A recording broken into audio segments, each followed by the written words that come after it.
It's time for the Hockey Writers Grindline, a weekly show covering everything Detroit Red Wings. Brought to you by our own iconic top line of Wings writers. Sit back and enjoy The Grind. Hello, everybody. Welcome to another episode of The Grind Line here at the Hockey Writers. I am your host, Matthew Zator, and as always, joined in by my line mates here, Evan Sabourin and Devin Little. Guys, we're trudging through August. We're getting closer and closer to training camp in the preseason, and when we can actually talk about hockey being played. But it's always fun to talk preview stuff and project lines and fun things like that, because I mean the lineups I think are pretty much set. I don't think the Red Wings are making any more additions, subtractions, although anything can happen. Yzerman could pull out something and trade someone. But Evan, how's it going? Good, man. It's good. I had a long night at the Alanis Morissette concert last night with my wife. I was singing Ironic all night. I felt like a 16-year-old kid again. Now I'm watching Tom Cruise jump out of planes from the Olympics here to LA. And it's just some good entertainment because there's no hockey being played. So I'm ready for the season to start now. I'm starting to get those withdrawals are starting to kick in. So, Yeah, how you doing? Devin, how's it going? Oh, I'm doing great. Yeah, I'm right there with you. Starting to get a little jittery thinking about hockey coming. But hey, I got to watch a baseball game at the local park yesterday. So at least making the most of the summer weather while we have it, right? Yeah. Yeah, I mean, it's nice and warm, and that's what I was like. I don't want the cold to come. That's what comes with hockey too. So I mean, it's like I'm good and a bad, but I want hockey back too. All right. Well, on that note, let's start talking some line projections, and we'll start at the top with our top six and the forward group, which has one new addition, Vladimir Tarasenko, which is he's probably going to play in the top six. I'll start with you, Devin. What is your I don't want to say ideal top six, projected, whatever you want to go with it, I guess, for the top six here. I go so back and forth on this just because I do think um, there's two players in particular that I think are going to kind of go back and forth between the first and second line. So, in terms of where they actually like are, it's kind of a rotating thing. But I guess if I am Derek Lalonde and I am setting the opening night lineup right now, I am going to kind of build off of where they left off last year. So the top line is going to be that trio of Alex DeBrincat, Dylan Larkin, and Lucas Raymond. And then the second line would have to be, as you mentioned, Vladimir Tarasenko, JT Compher, and Patrick Kane. Now, like I said, I think there's two guys that are going to kind of flip-flop around, just depending on how things look, and that would be DeBrincat and Tarasenko. I think that, the Kane DeBrincat um, uh, uh, connection is going to be something that you can always go back to and know that it'll probably look good, especially now that they've, kind of, Kane's back up to speed and whatnot. They kind of know how to play with Comfer now. I think that's like I said, it'll be something in their back pocket at the very least. They can kind of always go back to, and then I think the idea of Tarasenko with Larkin and Raymond, I think he'll score some goals with those guys for sure. But yeah, I think right now that's got to be what it looks like. But I would want to continue with, like I said, where they left off last year. Especially that top line. You got to keep that going the way they were at the end of the season there. Evan, what do you think about the top six? Is that pretty much what you got, or do you have a change there? Yeah, sometimes I don't know why you guys even have me on because Devin just literally like goes to my skull and what I already want to say, So I mean, yeah, 100%, dude. It's I really like the Larkin Raymond DeBrincat line. but they're gonna interchange that at times and switch those guys up.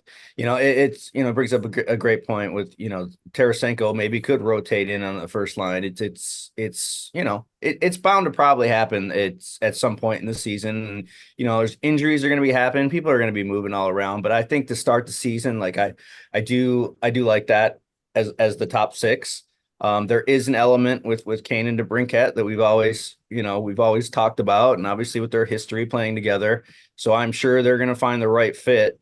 But yeah, I mean that's where I'm definitely at in the top six. I'm just glad Patrick Kane's back so we can have this argument about who he's going to play with, because for a while I was a little worried he wasn't coming back. Yeah. But yeah, I mean, Tarasenko to me, he adds an element.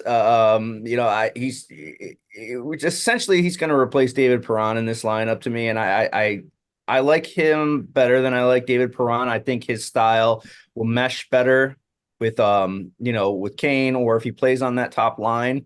So I don't think he's going to be the locker room voice and the leader that Perron is, but I'm going to like Tarasenko, I think, in that top six role. And I wouldn't be surprised even early on if we see them maybe switch up the lines here to see who's working the best. But that's the top six that I think they're going to go with. Yeah, I agree. I don't think anyone else is going to pop in. I don't think Andrew Kopp is going to come into the second line center role. I mean, they'll try him there, obviously, but I think he's more bottom six. I do like that top six, especially with Tarasenko added, and then Kane, of course, being there too. It's pretty strong overall. Yep. Right, I'll stay with you, Evan, for the top four defense, so you can get ahead of here. Who do you see for the top four? Obviously, Moritz Seider is there, but who else you got? Devin, what do you think? No.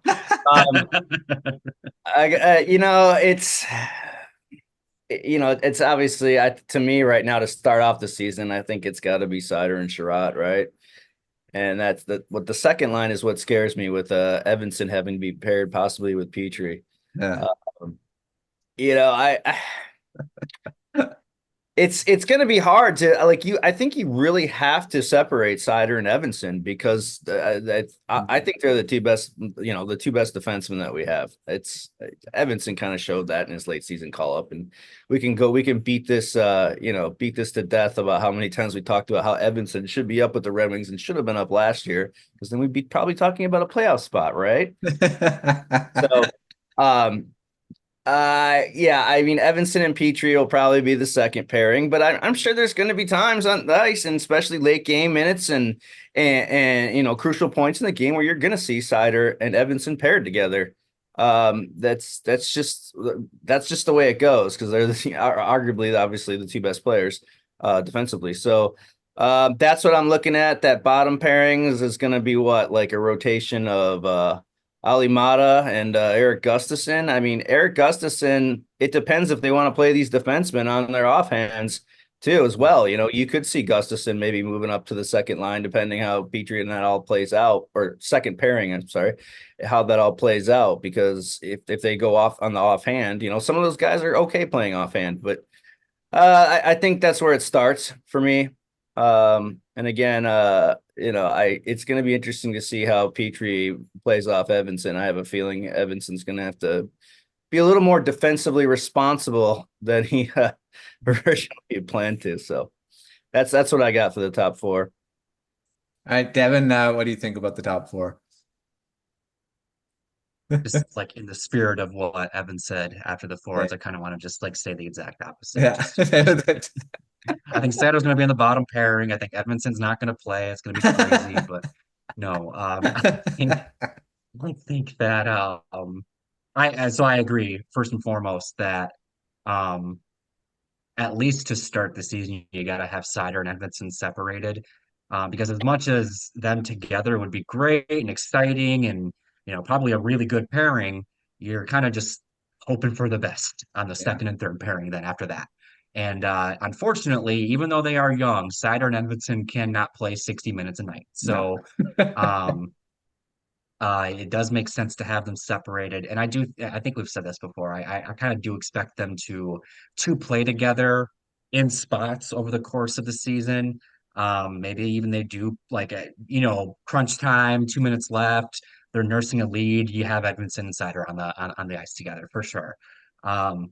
But and then maybe, depending on how other players are playing, maybe you have them start together at the beginning of the game just because you can. But I don't think that that should be the default. I do think that you have better balance, um, and you're able to have someone that you're confident in more often than not. Mhm. I'd rather have, one of Sider and Edvinson on the ice for 40, 45 minutes of a game versus both of them on the ice for 25 minutes max. Um, that just makes sense to me.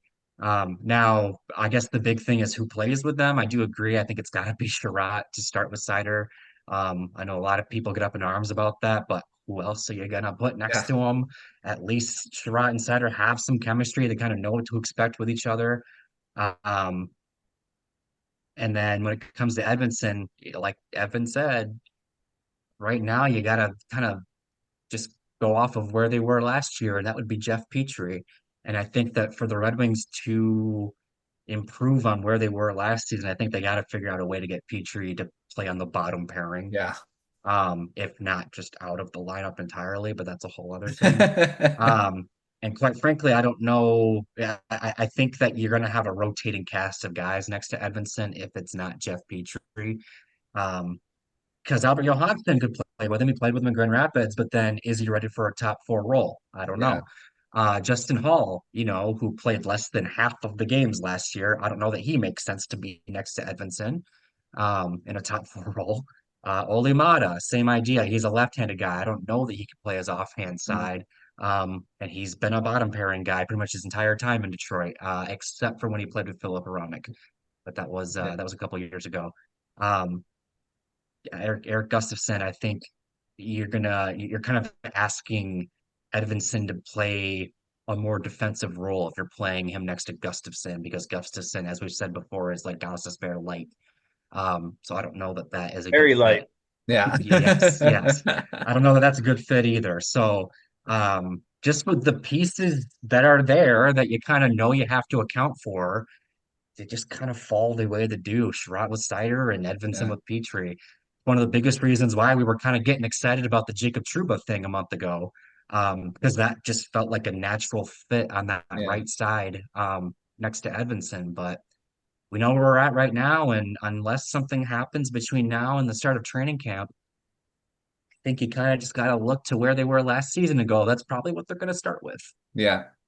I mean, there's some guys like you said, Albert Johansson could surprise in training camp and make the team, but is he going to be a top four guy? I don't know if you're gonna be confident in playing uh, them as second pairing. It's kind of a risk. I don't know. It'd be good if they would fit and have some same chemistry as in Grand Rapids, and that's the ideal situation. They're a great second pairing up in the NHL, but that's not a guarantee. And is that something you want to do to start too? Who knows? I'd like to make a bold prediction though, still, and I've said this a couple of times, and I don't. Maybe I'm going out on a limb here. Maybe I'm not. Sometimes I don't even know anymore. But I still think Jonathan Bergeron's going to get moved for a right-handed defenseman. That is my bold prediction before training camp, and I've said that in a couple of my articles because something's weird. Like, why hasn't he signed? You haven't heard anything about this guy. The Red Wings obviously need some help in that defensive.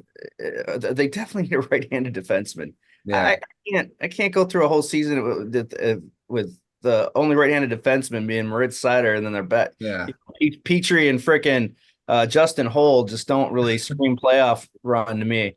So that's my one thought that's going through my head right now that I possibly Bergeron could be the guy that they may move as they get closer to training camp. I think you're going to see roster battles from other teams where other guys are going to be an odd man out, and I think that's where Ivan's going to come in and maybe snag somebody that will help because like defensively.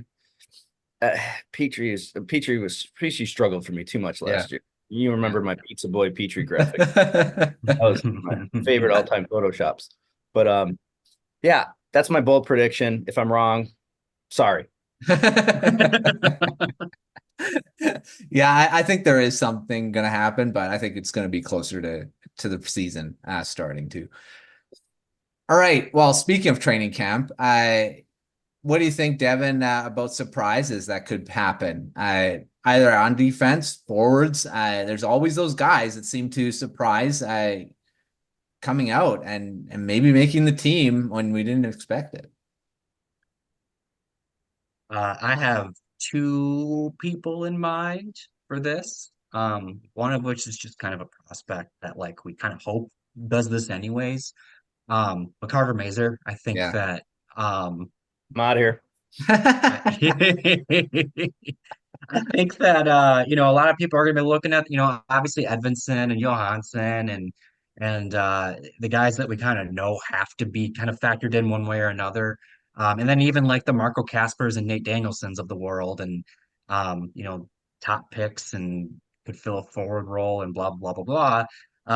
And even though I think, the most well-educated Red Wings folks out there know to look out for Carter Mazer. I still don't know that enough people know to look out for him. I think he's going to stand out quite a bit in training camp. I think if he doesn't get a roster spot, he's going to be one of the last cuts, and he's going to kind of put his name on the map the same way that Nate Danielson did this past season. Um, so one way or another, I think Mazer's going to really put a lot of people on notice. And then the other player that I think is going to maybe surprise some people. Maybe this is just wishful thinking on my part. I don't know. Um, but Andrew Kopp, actually, I think that Kopp had a year that I think everyone would agree was not what we'd hoped for, not living up to his contract, all that good stuff. And he even said, I think in his postseason media scrum that he was put in a role where he wasn't necessarily asked to put up a ton of points. He was put in a defensive checking role. We talk about how great that checking line was with him, Rasmussen, and Christian Fischer. And right now we kind of project that to be where they're going next year or this season as well. But I kind of think that Cobb probably heard some stuff about what people think of him right now, and I think that and even with him making that comment that I wasn't put in a role to put up a bunch of points, I think that he's going to want to show up well this year. I don't know, I'm not predicting he's going to have like a 60-point season or anything like that, but I imagine he's going to at least start to flip the narrative on him and his contract and his fit with this team because.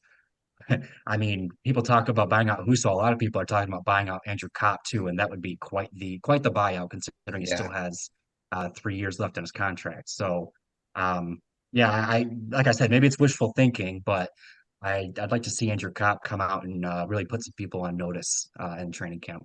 Mhm. Yeah, I think you bring up a good point there. Andrew Kopp, you could even tell last year. I don't know if you guys remember that one post. They do the in between the periods little interviews, and he had scored one of his like 200th or something goal in the NHL, and he just seemed pissed off that he didn't care about the goals or the points or anything. It's more important to get wins for him, and you could tell by his demeanor and his attitude that he it doesn't look like he's been happy with how things have worked out here in Detroit, as far as he's kind of been from a forward standpoint kind of the scapegoat guy that people look at because of the money he's making and not producing like what we saw when he did with the Winnipeg Jets and then with the Rangers in the playoffs. Kopp's the guy. He seems to be very prideful. I'm hoping he had a crazy summer in the gym, and Mhm. maybe he wasn't fully recovered. He's 1 year off that hernia surgery or whatever. Maybe he comes back, and I mean that's a big what if, and that is wishful thinking, Devin. I hope for it too, because we've seen this guy perform before in the NHL. He has that capability, but it just hasn't seemed to be a fit so far in Detroit. As far as other guys coming out and making the team, obviously Devin just rips my skull out and it says what I want to say. But Carter Mazer is going to turn 23 during the season this year. He had one full season in Grand Rapids. I thought he was great.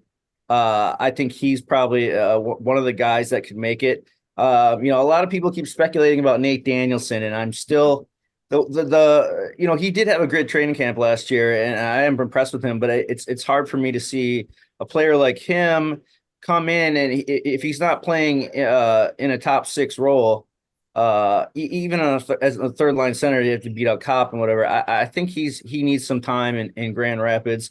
I think maybe at the end of the season we'll get to see him, but that'd be a tough one for me to make. I definitely want to take someone a little more experience over him at this point, but hey, who knows in training camp, man? He did a lot more than I thought he would last season in that camp. Yeah, I mean, those are the two guys I think about the most. And then there's obviously the Casper, but it comes down to is like, you might have too many young players in this lineup at some point here now because you're ushering in Albert Johansson, you're ushering in, if Berggren's, going to be a full timer, if my bold prediction doesn't come true, it's hard to me to see all those guys doing it. But if I think out of all of them, I think Carter Mazur is the one that I would be if I was a betting man.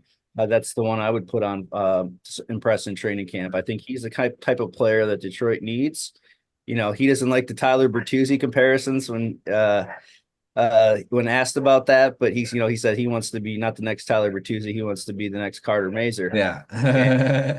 that's kind of the attitude I like to see. I've always been impressed with his game, and yeah, if I would not be shocked if he made some noise in training camp and, came out of there with a roster spot.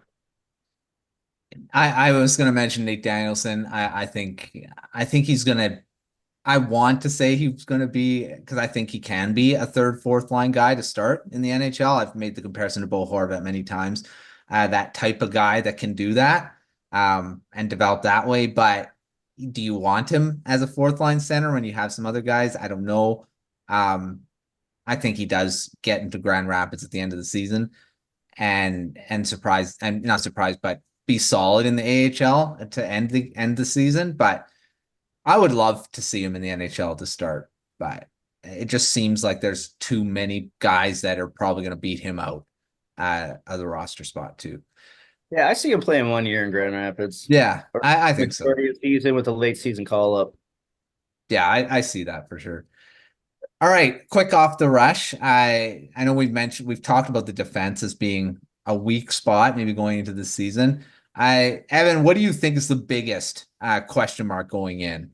Is it that defensive core that could potentially be something that could derail the hopes of making the playoffs this season, or is this something else you're kind of worried about?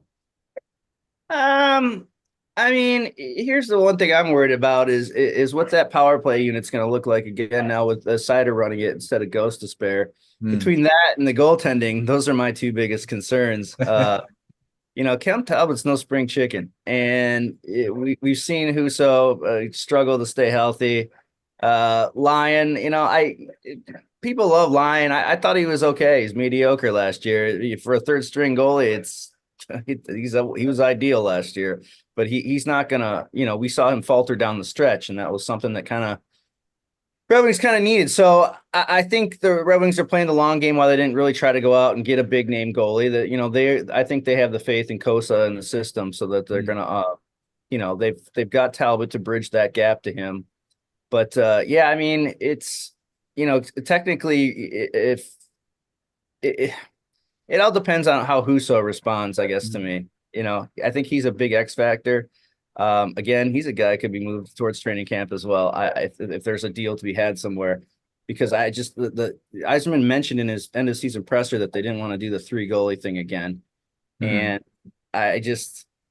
all 3 of those goalies to me are just mediocre to me. That's just my issue. They don't have that game-breaking stealer, and Cam Talbot's going to find out really quickly that the Red Wings defense is nothing like the LA Kings defense was in front of him. So that scares me. And then, like I said, the transition with Gostisbehere and Zator. Gostisbehere can Zator run a power play? Yes, he can. Even Gustafsson can even get out there, as we said, Shane Gostisbehere light, Ghost Light, or that's what we'll call him. That's his new name. Yeah, I mean, those are the 2 most pressing concerns for me right now. But things can change on a dime. Like I said, I still think there's a move coming. I still think something's going to happen either before, during, or after training camp. And I think we'll see a slight change in this roster. Devin, what about you? What's kind of concerning at this point that Red Wings still need to kind of get done? I guess apart from the RFAs. Yeah, Yeah, that was good. that's definitely top of the list. Yeah, I do think it's the defense. Like I said, there was a reason we were kind of like, oh, okay, with this Truba thing, because it was just kind of easy to see how that fit and why that made sense for the Red Wings. And a move Yeah, a move like that hasn't been made yet. So and Gustafson's definitely not a Truba replacement. Like they're not Gustafson's like we said, I guess there's a Gostisbehere replacement, not an improvement on the right no. side. So I think, yeah, just to kind of echo what Evan said, the goaltending situation is more or less the same as it was last year. And the defense is, there's potential for it to be better, right? Edvinson could be a source of improvement. Johansson could be a source of improvement. Gustafsson is a bit more well-rounded than Gostisbehere, so that could be a source of improvement. But um, I still look at this team and I go, unless they really buy into a defensive structure like they did 2 years ago, I think they're going to have some issues keeping the puck out of the net, and um, they're going to have to win some 7-6 games, and they're not going to be able to take the next steps until they can reliably win 3-2, Yeah. 2-1 games. Man, that sounds like something we talked about last season. Yep. Yeah, they're winning the 6-5 games. They can't keep the puck out of it. And They the can six score five games are goals. fun. Of course, they're a lot of fun, but you don't typically win 6-5 games to win the Stanley Cup. It's No, typically no, a no. You can't be tight doing that check all the game. time. No. You got to win the 1-0, 2-1 games too. Yep. All right. Well, before we move on to the bottom of the lineup and stuff, I got to pay the bills here and talk about our Substack here at the Hockey Writers. Got it's a great newsletter you can get in your inbox a few times a week. It gets all the best articles there at the Hockey Writers that are coming out in the off season. Even though it's the off season, we do write. We've got a bunch of stuff on the website previewing the upcoming season, and make sure checking out the premium side of it as well. A bunch of different topics we talk about over there as too. So make sure checking that out in the description below. All right, let's move to the bottom six. I know we talked about the third line, so it's probably one of them. Evan, I'll start with you. Is that the third line? Is that your third line? And what do you see for the rest of the bottom six here? You're muted. Sorry, I didn't do that. Yeah, this is where it gets interesting because, like I said, I still think Bergen's might get moved. So I don't think you can play him in a fourth line role. So that kind of leaves you with Kopp, Bergen, and Rasmussen. And we saw last season how we liked the Kopp, Rasmussen, Fisher line as a that shutdown checking line. So that's why I'm still like not really sure how this is going to play out without someone being moved. As far as like the bottom line, I have Fisher, Tyler Mott, and who am I forgetting right now? Because my brain just went dead. Who's our fourth line center? Capilano. Oh, Valena. Sorry, Yep. I completely spaced there. Sorry, guys. Yeah, You good? Valena we just signed. That was like the most recent Red Wings news, but as you can see, my brain's not working right now.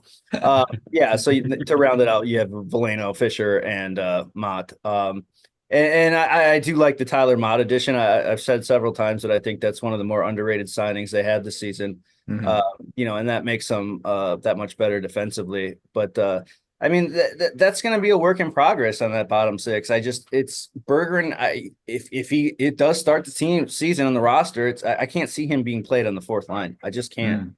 I think that just does a disservice to him, and it's just it's not where the Red Wings need to utilize him.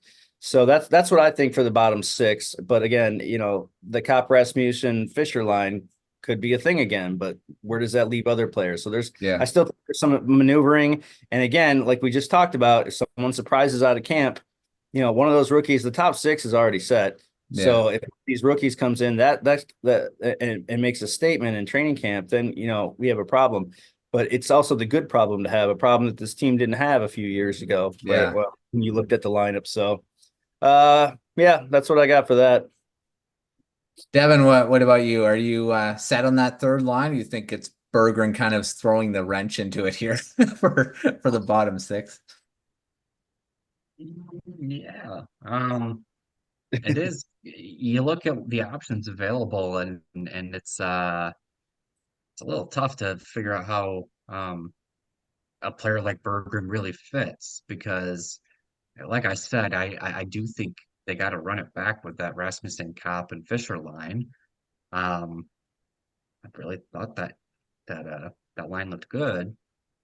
And then on the fourth line or third, however they want to range it, whatever.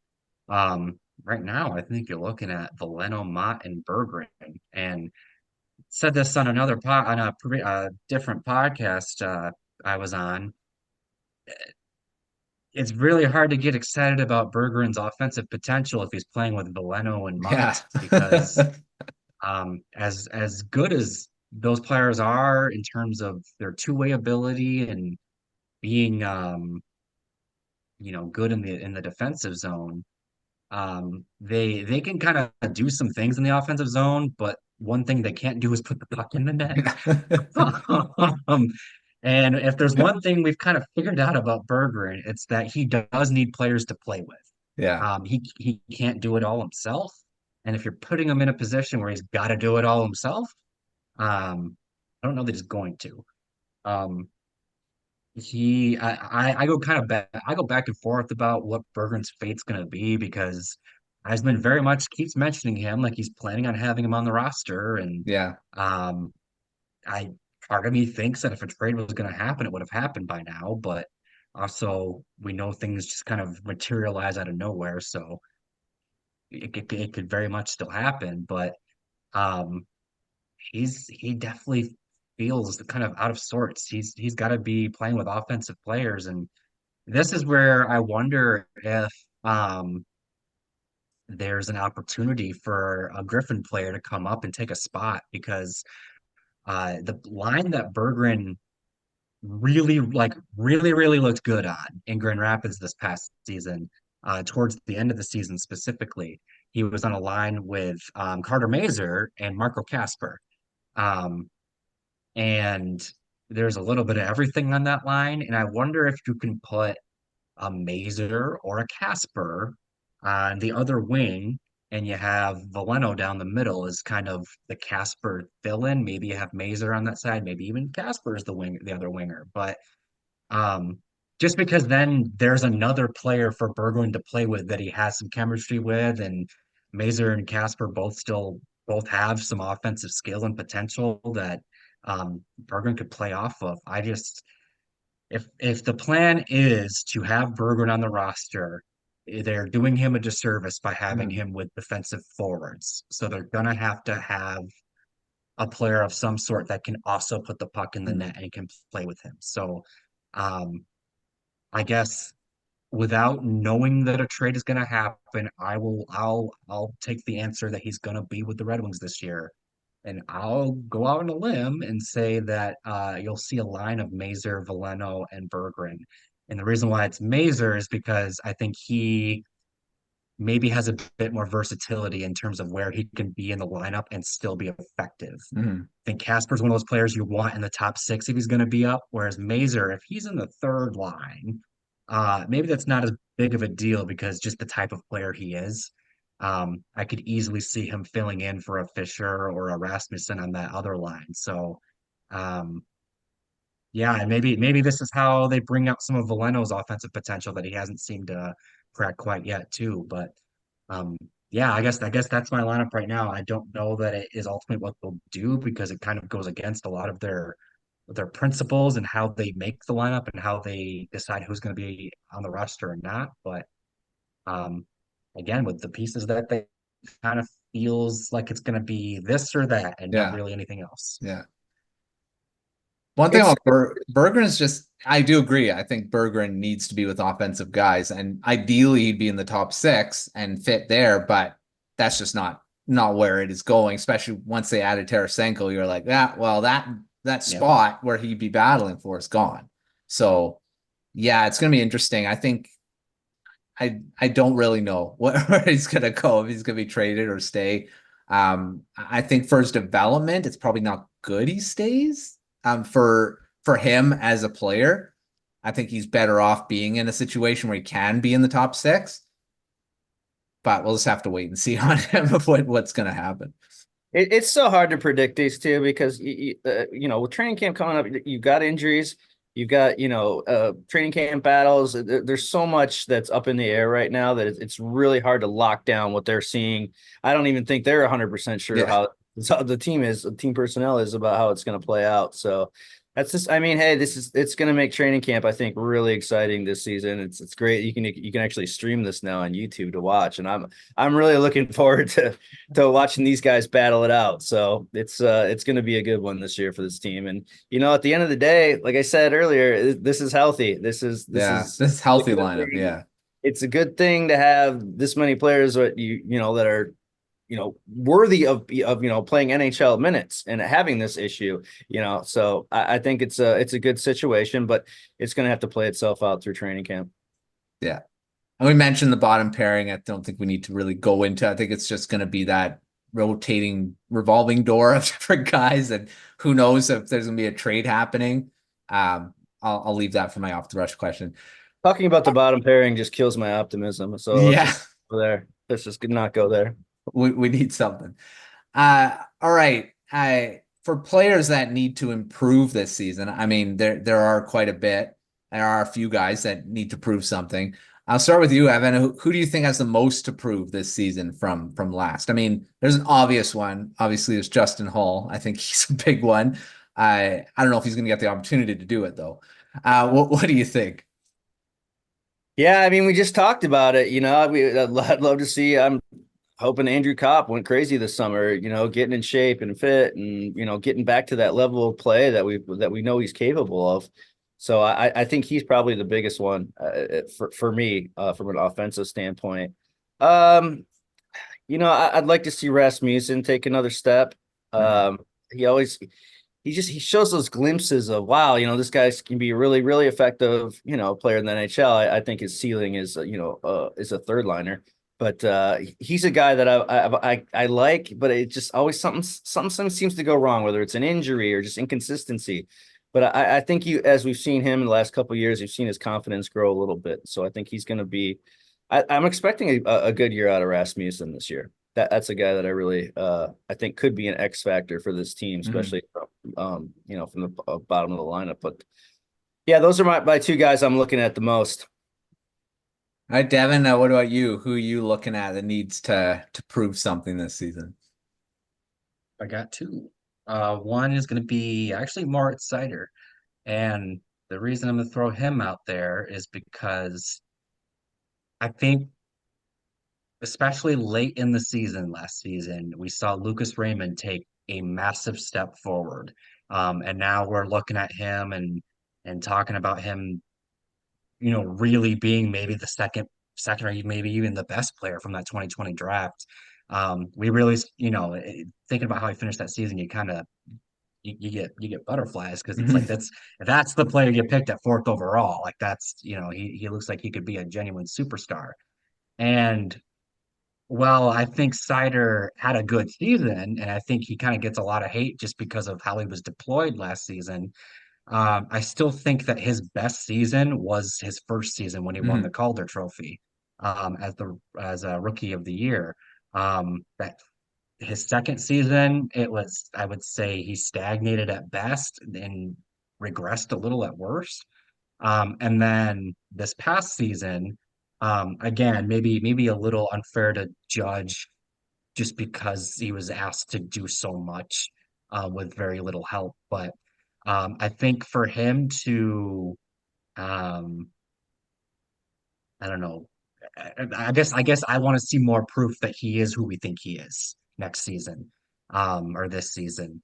And I think he's capable of it. I want to see him take the step that Raymond did. Basically, I want by the end of this year, I want people talking about him as a top 10 defenseman in the league, or at least in that conversation, right? And then the other person I'm going to throw out is actually Ville Husso. And I dare say he has the most to prove Yeah. because, um, 2 years ago, but when he was with the Blues, I think a lot of people thought he was going to be the next up and coming, like Yeah. really great Finnish goaltender. And I think the Red Wings thought so too. And that's why they went out and acquired him. And his first season was okay. It kind of followed that usual trajectory of really, really good. And then it just kind of fell Yeah. off when he got tired or whatever. And then last year you can kind of write it off because he was injured basically the entire season. But when you look at his numbers as a whole through his time with the Red Wings, they're really not that good. I know it's a similar idea, right? Maybe a little unfair to judge it for what it is, but for him to be, not even just a starting goaltender, but just an NHL goaltender, every day NHL goaltender, I think he has to really kind of reemerge as that because heading into the season, he's the one I'm least confident in out of all five goaltenders that you can make an argument for that are going to play games for the Red Wings this year. He's the one I'm least confident in, and that includes Sebastian Costa, who hasn't played a single game in the NHL yet. And that's saying And Jack something. So, Campbell. Yeah. and Jack Campbell, who was chased out of Edmonton. I have more faith that he can rediscover his Toronto form than Husso can rediscover his St. Louis form, Yeah. honestly. I think Husso, he's making 4.75 million this year. He's got to earn that money. I don't know that he Yeah. has either of the two seasons before. And like I said, for him to continue to be an NHL goaltender beyond this season, whether that's with the Red Wings or anyone else, I think he's got to prove it this year. Yeah.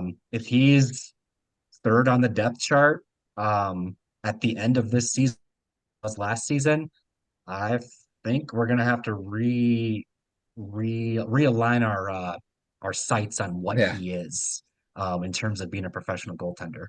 Well, that's it. This is his last year on his deal, correct? Yeah. So Yep, this is yep. this is it for him. It's either, put up or Put up or shut up. Yeah.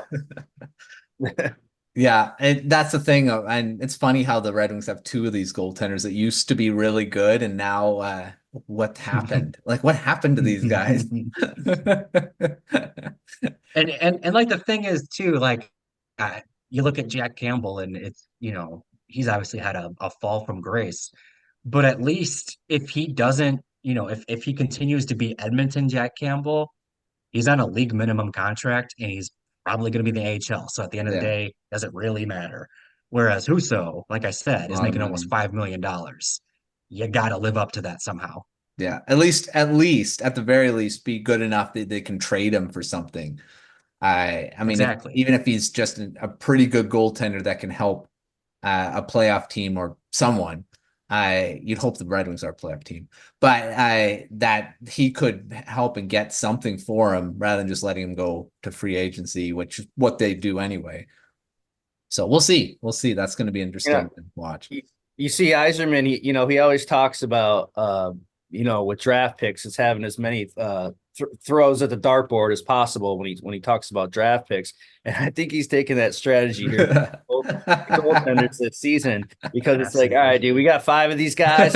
One of them's got to do something, because last year when the guys started going down, it's like, all right, well, we're stuck with one. Now they got five, so it's like, all right, One's bound to do. One's bound to be good. I think that defense watch Jack Campbell leads this team to the playoffs. I mean, that's just that's would be the story of the year. It absolutely would. How many goalies does it take to screw in a light bulb? Yeah. All right. Well, let's finish the show. I want to finish the show on something with PTOs. Now, these are always happen in training camp. Oh, geez. Devin, who do you think? This may be putting you on the spot here because who of the free agents right now that you think the Red Wings could potentially add as a PTO that I don't want to say that could make the roster, but that you think could be worth signing to a PTO? That's what I mean. Right? Yeah, you're putting me on the spot. That's for This is what darn off the sure. rush is. Yeah. Yeah, this is probably the best off the rush question in a long time. Holy cow.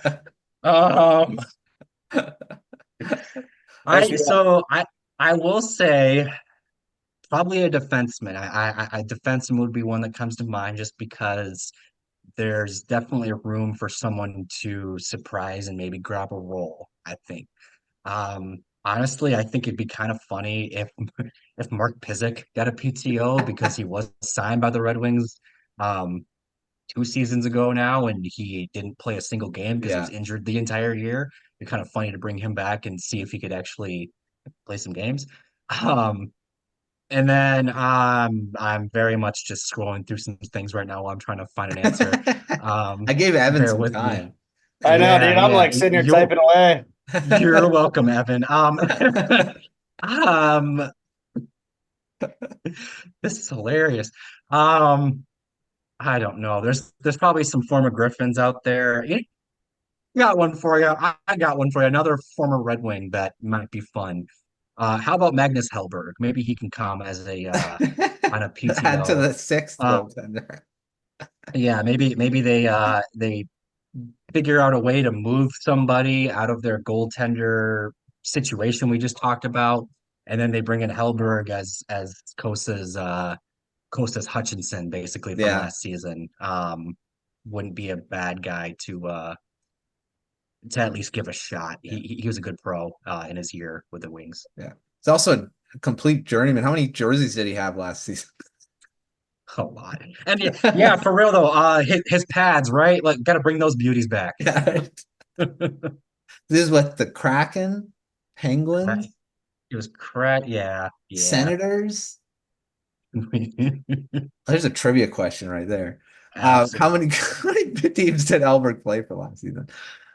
All right, Evan, what do you think? I gave you some time there. That still wasn't You have enough. someone Well, they had Artem Anisimov last summer, didn't they? as a Yeah. PTO, Him on yeah. the PTO. I thought that was interesting. Not really. Uh, it's gonna. I can't see anyone coming off the waiver wire or free agent signings that can make an impact on this team, especially with the log jam they have with that bottom six. And I think the big thing is, when Eisman said at the trade deadline that why they didn't make any moves is because he thinks he has those those capable kind of talent caliber players in the AHL.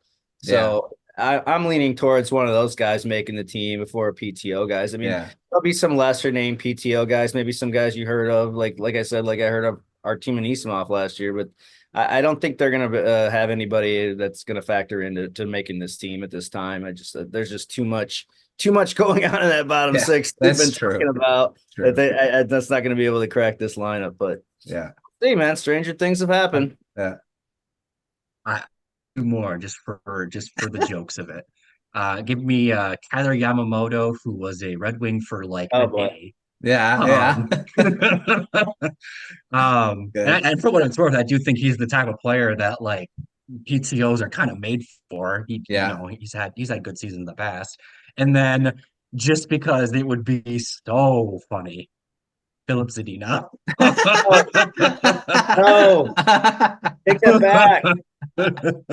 Take that back. Wash your mouth out. Oh, I don't even if they offered him one, I don't think he would he'd just want because it would to. be embarrassing. But No, I don't think he'd want to do that again. Is he the biggest bust in the last 20 years? He has to be, right? He's up there for sure. Yeah. I think Yamamoto's an interesting one. I think he's going to get a PTO somewhere. I think he's going to get something. Tyson Barrie's an interesting one, but he's not good defensively, which, I mean, he had a bit that, but we already have Gustafson, who's basically a Tyson Barrie. So yeah, maybe not a good one. But yeah, it's going to be interesting. I think PTOs are always interesting to see. Rarely they make teams, and I mean, unless they're Danton Heinen, who becomes a good, well, now a Canuck, but he had a PTO going into Boston and ends up with a pretty good contract coming into this season after a really good season. So PTOs happen and they end up being good. So where's Phil Kessel? Is he still around? I don't know. Phil Kessel could end up being somewhere. The guy just kind of like disappeared. he was in Canucks with Abbotsford, and then they decided not to sign him, and then he went away. So I don't know. I'm not sure what's happening with him. All right. Well, that's another episode. The Grind Line here. Thanks, Evan. Thanks, Devin, for coming on. Make sure checking out all of our stuff at hockeyriders.com. We got a bunch of articles previewing the upcoming season. Lots of fun stuff over there. And but we'll keep previewing it here too. So until next time, we'll see you on another episode of the Grind Line.